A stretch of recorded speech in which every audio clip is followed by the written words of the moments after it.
Assalamu alaikum, Nazreen. London Living with Rizwan Rashid is here, and being the federal election all in full gear, today I have someone from Green Party. Carol Dyck is nominated from Green Party to run for the federal election from London North. Carol has a long list of educational background, and she's strong opponent to other people. And I really was admired, but because of her debate participant in previous one, and I wanted to share her point of view, her personal thing, what she's bringing on the table. And let me share with you. She has a bachelor in international relations. She has a master's degree from international environmental policy. She has a Master of Law in Environment from UK. Yep. And she has a MSc in Biodiversity from Oxford, UK as well. She believes, tackling the environment issue can only be resolved by science, law, and economics and policy, which she is perfectly qualified for that. Welcome to the show, Carol. Well, thank you very much, and thanks for that great introduction. No, I was reading about you, so I said, it is good to have you on the show and give the perspective of who is Carol. And believe me, I wanted to tell you first, and I always say this, my show is not political. I wanted to bring in what the person brings in. Because the federal parties, the federal, the issues and concern are a big thing. Yes. And obviously it can go with the backing of the political parties in the back, but who we electing is the person. So they got to know you. Yes. So when you go out, when you meet people, who they meet, who is Carol? Who's Carol? Well, I am originally from British Columbia. I moved here 12 years ago with my husband. We have 2 young daughters that are in elementary school. And as you see, I have a rather extensive educational background. I've been very fortunate. I've lived in 6 different countries and 13 cities. Whoa. So I always feel that when I do things, when I engage with the public or in any activity that I do, those experiences that I've had, the international experiences, really help influence who I am and how I interact with people, because you have to respect different cultures, learn different languages, eat different foods. And so, So you have British accent too? No, I don't. I did live in England for 3 years total, but I do not have an accent. Okay.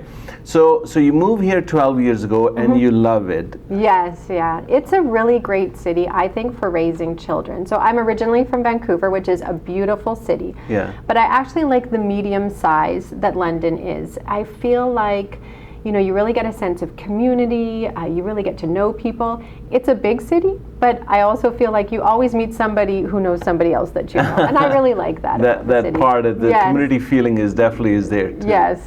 So for last 11, 12 years, you must be working here, you're involved in community.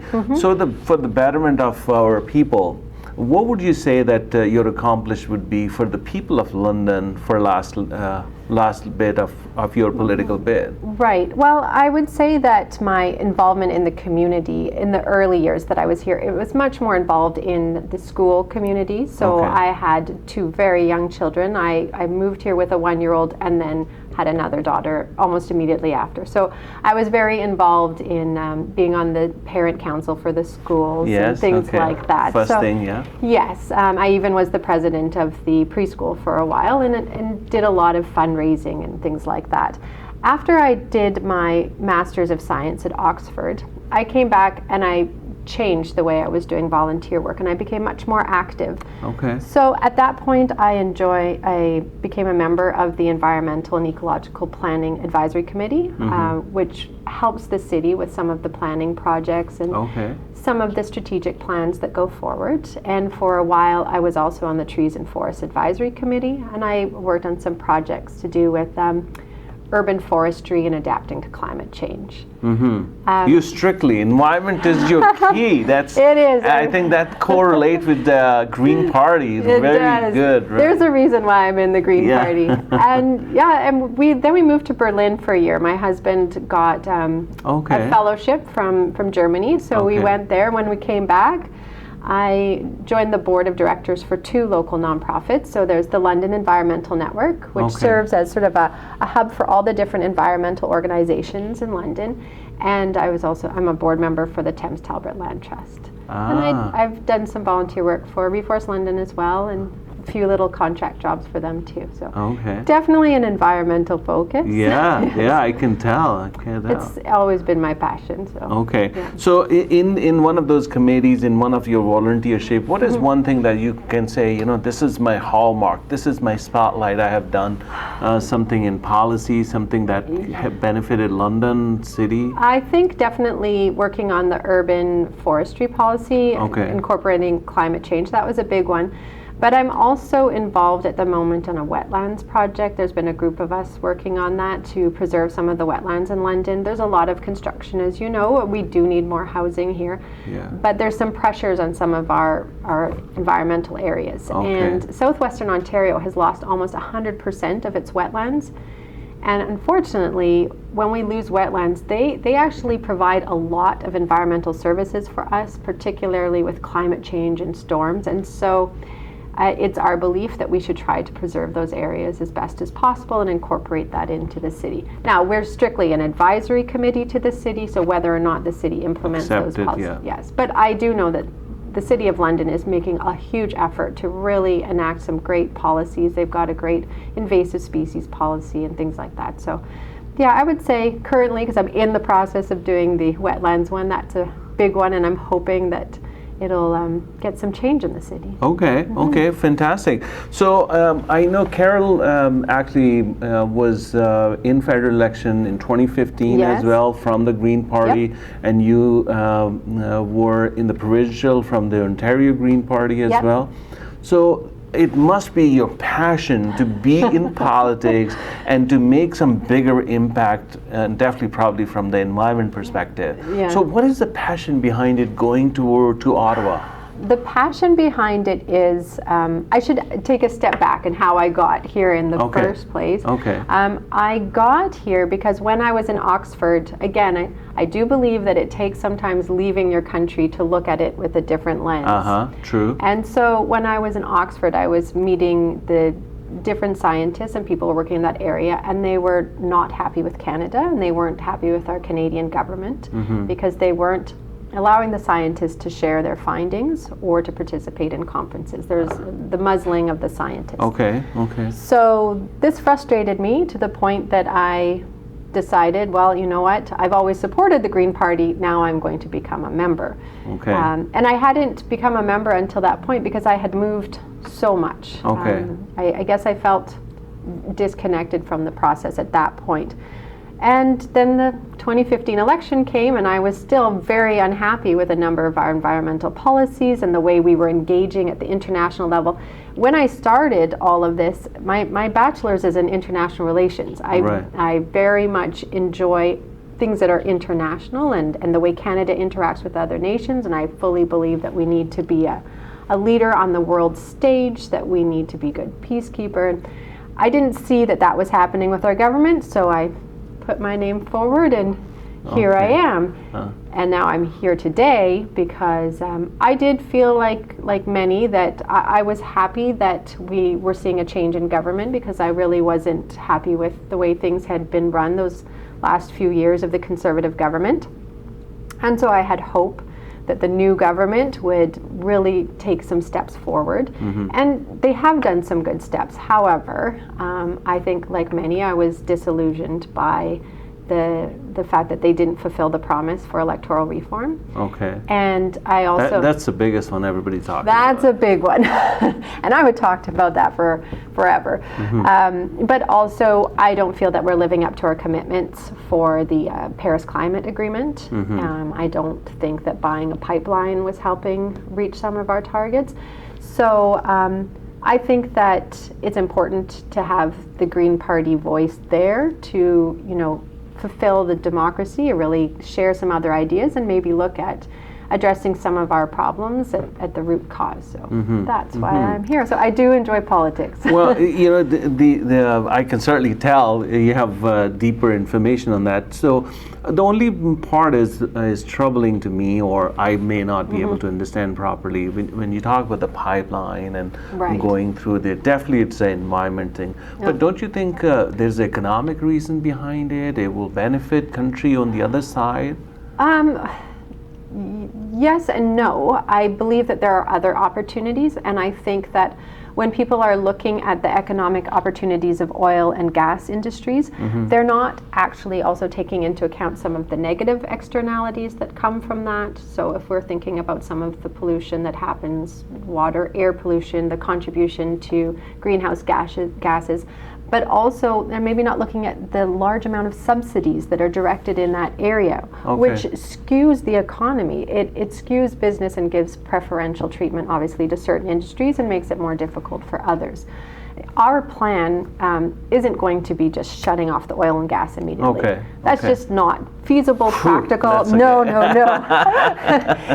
if we're going to do this, it's going to have to be a just transition. There are obviously a lot of workers are very dependent on that industry. So the way we have to do it is, first, we do have to cut the subsidies. You know, if it's going to be the market deciding, which a lot of people say we need to let the market decide, well, if the market's deciding, that means no subsidies. So in that case, the subsidies would be directed towards programs to transition workers into other areas, and that could be in green technology. Green technology is a $6 trillion business globally, and if we really want Canada to be an economic powerhouse, if we really want to build up our economy, we should be in that area as well. We shouldn't be propping up an industry that's maybe starting to see its end. We also see plans to build our rail systems. We see plans to do a lot of retrofitting of buildings, working towards energy efficiency. All these things will create jobs.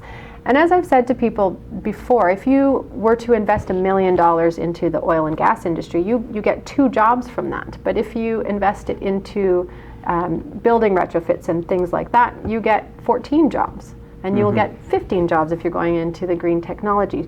So actually, it's more about spending your money wisely and investing wisely to get more jobs. And we like to say it's not just jobs, it's about workers and making sure that you have workers in Canada. Because you could say there's jobs, but those jobs might be outside of the country that are involved in the fossil fuel industry. They're not necessarily workers right here at home.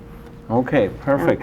So I can clearly see her passion with the environment to the economy of that too.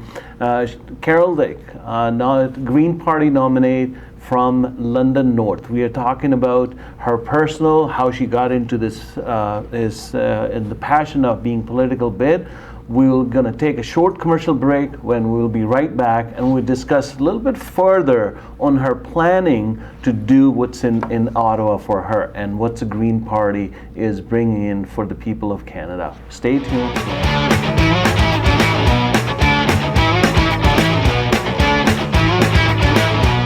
London Living with Rizwan. Rizwan is here today with Carol Dyck, candidate from the London North. We were discussing about her personal agenda, personal passion behind this federal bid.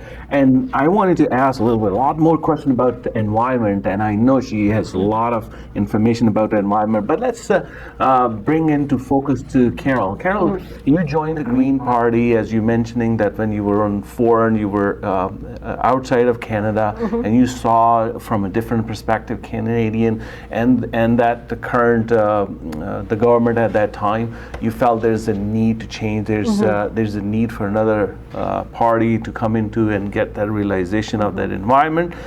So now you're in Green Party. How do you think Green Party will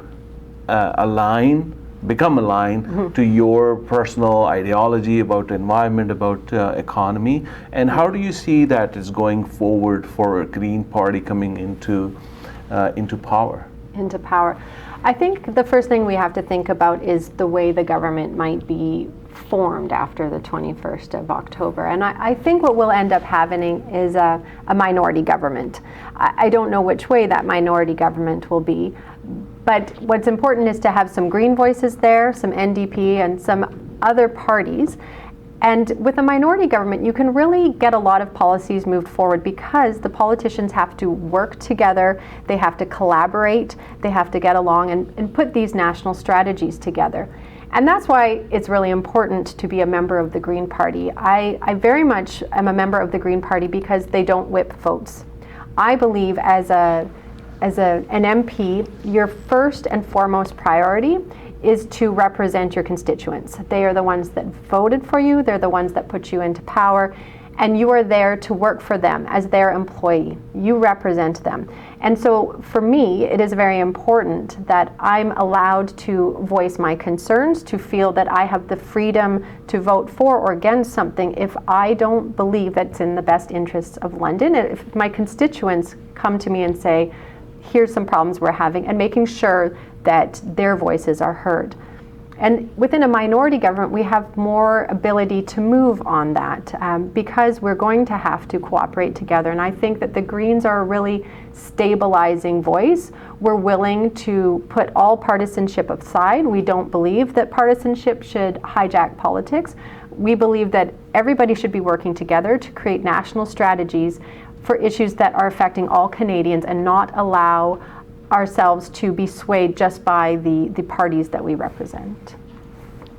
Fantastic. Yeah, that's a complete, very solid introduction and solid segue to the party itself. Do you think the Green Party will take all in power, as you mentioned? One day. Yes. I think, well, in actual fact, I wouldn't hope for the Green Party to get all in power. And the reason why is because I would really like to see electoral reform in Canada. I think that we need to have proportional representation.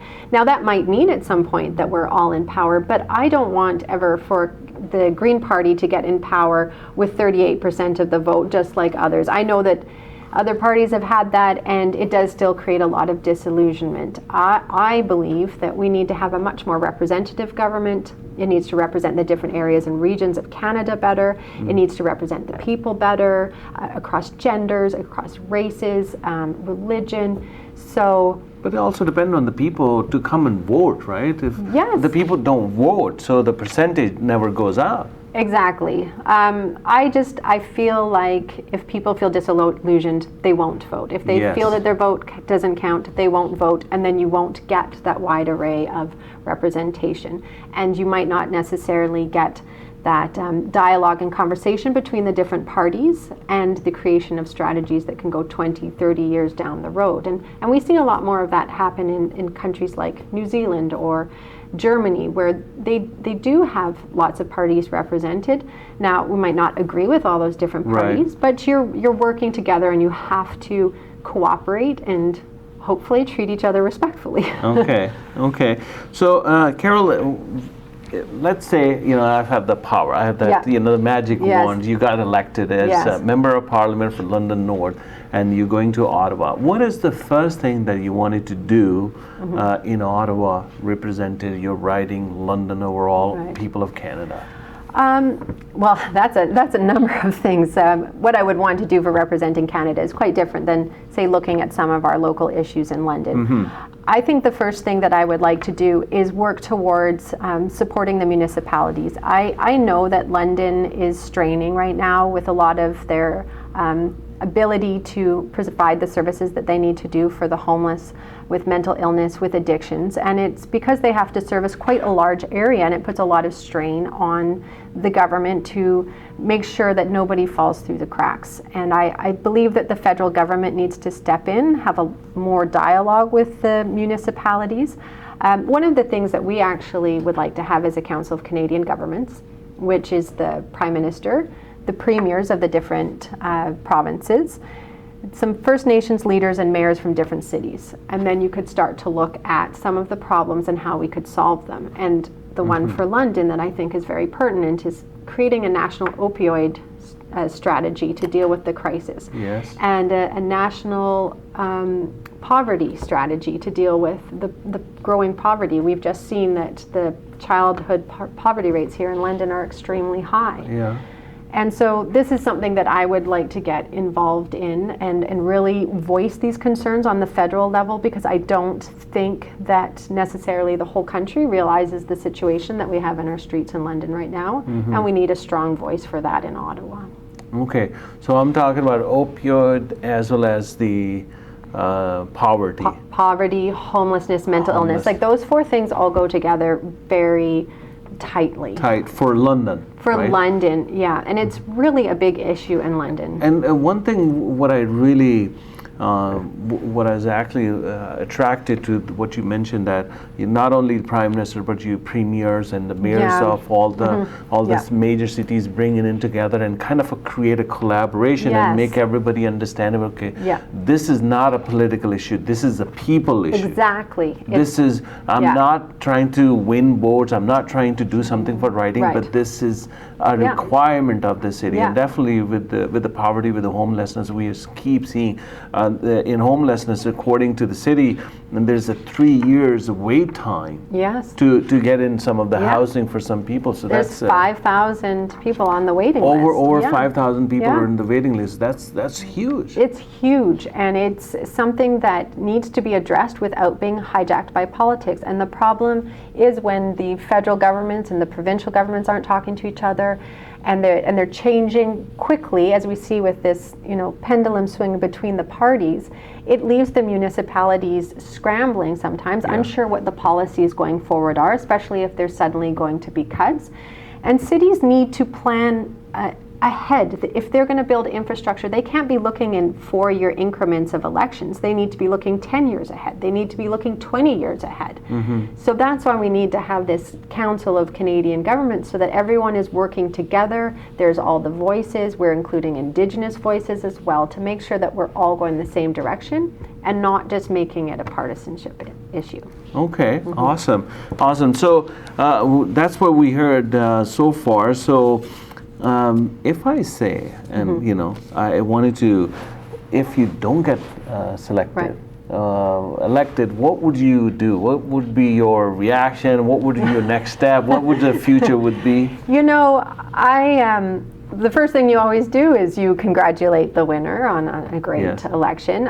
It wouldn't change that much for me. I would continue being the director on 2 of the organizations. I would continue to do different kinds of volunteering.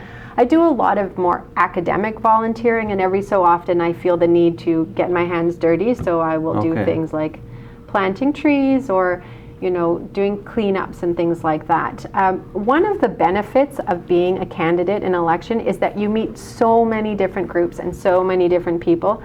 And I always put in the back of my mind is that's a group I'd like to volunteer for, or I'd like to help that group. So I've, as I said, I've volunteered for a number of different groups. When I can, if I'm asked to help, I'll just keep doing that because it brings me joy and I like to be a part of the community. Awesome. We are on the last stretch of our show, and we really appreciate for your in-depth, your perspective. What is your passion behind it? And I really understood a little bit better. And I definitely agree on that environmental part of it. Although I'm part on the economic part of it. I mean, you call me biased, but I'm being in finance world, so the financial part always kicks in for me. Yes. I come from a more financial family. That's my father's area of work. So. Okay, good.